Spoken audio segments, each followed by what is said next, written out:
Hi, and welcome to a Jim2 training video. Today, we'll be taking a look at the Jim2 mobile application, available on iOS and Android. I've previously covered how to set up the mobile application and link it to your instance of Jim2. If you haven't seen this video yet, I'll have it linked in the video description for your ease. I will point out that I'll be focusing on the new version of the mobile app, which is available from the same time as Jim2 version 4.4. There are some differences between this and the older version of the app, so if you find I'm referring to something that's not available to you, this may be why. It is important to remember that this application is supposed to supplement the Jim2 program rather than replace it. This means that not all functions will be available within the app, although we're always looking to expand its abilities. If you have a suggestion for an improvement, you can lodge it in our user voice platform in the mobile forum. Home and using objects. When you log into the mobile app, the first thing you'll notice is a number of areas that you can go in and explore. I will first point out, though, that there is the ability to go directly to a particular object from the top middle field. You can either enter a job number,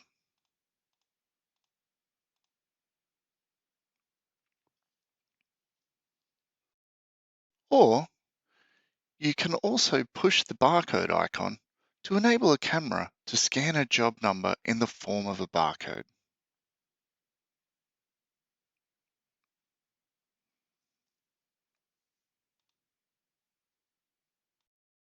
In addition, you can press the down arrow in the right of the field to change this field to search for any other type of object in Jim2. If we press the job square, we'll be taken to the lists that are currently set up for the user. This will include any personally made and published lists. Lists will present in the same way that they are currently set up for the user in the Jim2 program. You can create a list by clicking on the Job List tab towards the top of the screen. This will function in the same way as the Jim2 program. If we click into a list, you will see the contents of that list, and you can then click into an individual job to see its detail. If we slide our finger up and down the screen, you can get the information that's normally available in the job header in Jim2. Across the top, we have several other areas that we can look at also. Comments, stock, labor, applies stock, any linked objects, documents, notes, tasks, and reports. You can slide this bar horizontally to see the additional areas. Other objects in the mobile application will have other areas available to them depending on context. Click it and then add your notes.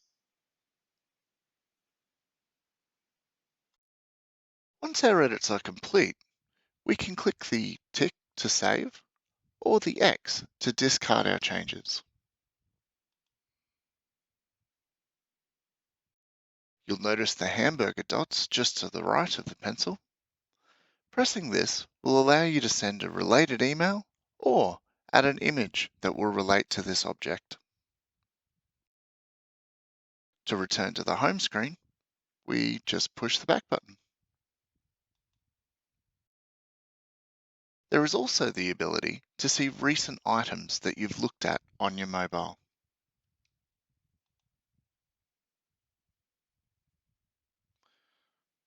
Timers. While you're on site, you may wish to add a timer to a job to help record how much time has been spent.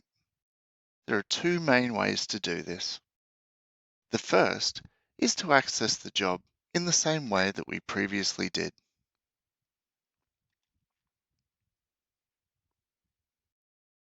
Go to the Labor tab and then push Edit. A plus symbol will appear in the bottom right of the screen. If we press it, it will start a timer that's recording time for this job. We can change some of the detail and add comments to the timer. If you need to access another part of the application while the timer is running, you can. Just press the tick in the top right of the screen to save the current timer's state, and then again to save the timer against the job. Perform what you need to, and when you return, the timer will still be running. While the timer is running, you'll be able to see an indicator in several places. The timer section along the bottom, and when you enter the job again.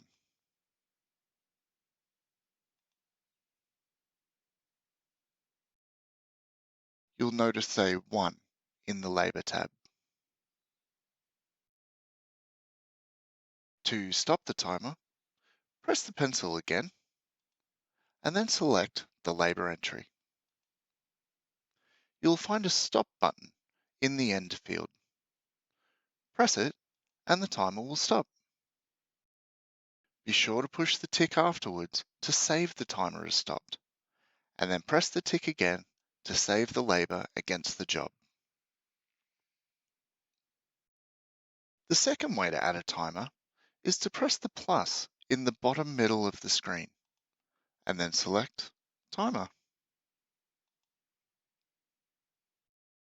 You can manually attach the labor to a job or quote using the fields at the top of the screen. Adding objects. You can also add Jim2 objects while you're on the go. If you press the plus button in the middle bottom, you can choose to select a Jim2 object to create. This can be useful, as if you are performing an on-site job and come across another issue, you can easily add it on the fly without having to remember to do it later on when you get back to headquarters. Let's add a job. The app will want to know which card code you would like to attach this to. So we perform a search and select the card file.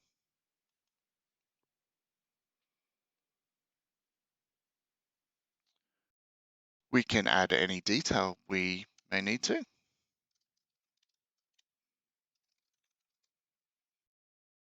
And then push the tick to save the job. Using documents and reports. Sometimes you'll need to add a picture, access a document, or even have a document signed while away from a Jim2 terminal. You'll be able to find a Documents tab and Reports tab available for most of the objects in the mobile application. Images are collected in the Document section as well as regular documentation.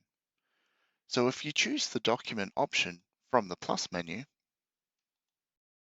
you'll be asked whether you would like to capture an image from the camera or to select it from your gallery. You can also access signable reports in Jim2 objects.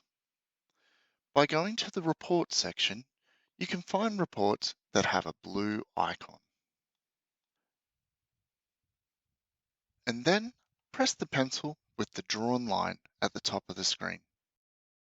This will bring up the signing ability, which you can have your customer sign, and then hit the tick to accept it. If you need to redo, click it again.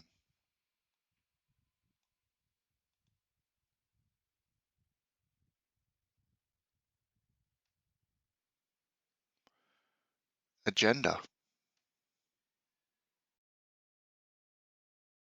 The agenda section, found in the bottom right, will bring in jobs, scheduled tasks, or to-do tasks and have them display here. This can make life easier as you only need to access one location for any items you have scheduled and need to access. The app will present jobs and scheduled tasks that are in the user's name and are scheduled for today.